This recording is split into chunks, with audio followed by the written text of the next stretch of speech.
Hello बच्चों, let's see the question.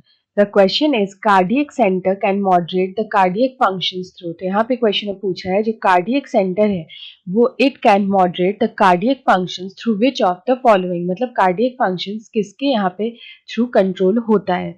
तो option A is somatic neural system, option B is parasympathetic neural system, option C is autonomic nervous system, option D is sympathetic nervous system only.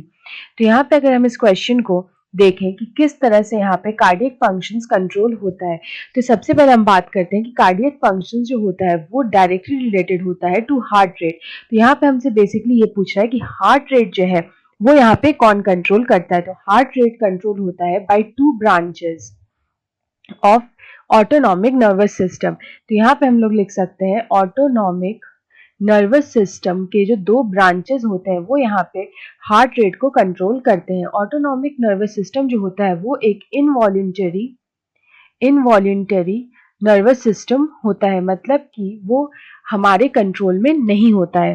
तो अगर हम देखें कि इसके दो branches कौन से हैं, तो फर्स्ट आता है sympathetic nervous system. First is sympathetic nervous system और एक होता है parasympathetic nervous system. Parasympathetic nervous system.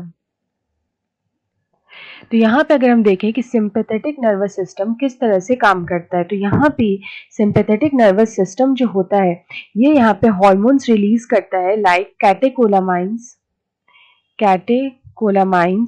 और एपिनेफ्राइन एंड नॉरएपिनेफ्राइन. इस तरह के हार्मोन्स यहाँ पे रिलीज होते हैं जो कि हार्ट रेट को इंक्रीज करते हैं. दे एक्सेलरेट द हार्ट रेट, या फिर बोल सकते हैं कि the heart rate increases, heart rate को ये बढ़ा देते हैं. ऑन द अदर हैंड जो पैरासिम्पैथेटिक नर्वस सिस्टम होता है ये यहाँ पे हार्ट रेट को कंट्रोल करता है. It controls the heart rate at resting stage. यहाँ पे ये हार्ट रेट को रेस्टिंग स्टेज या नॉर्मल स्टेज में यहाँ पे ये ले आता है. तो अगर हम देखें कि यहाँ पे पूरे हार्ट रेट को जो कंट्रोल कर रहा है वो बेसिकली है ऑटोनॉमस नर्वस सिस्टम. तो यहाँ पे इस क्वेश्चन का जो करेक्ट आंसर है वो हो जाएगा option C, autonomic nervous system ANS. So option C is the right answer. Best of luck.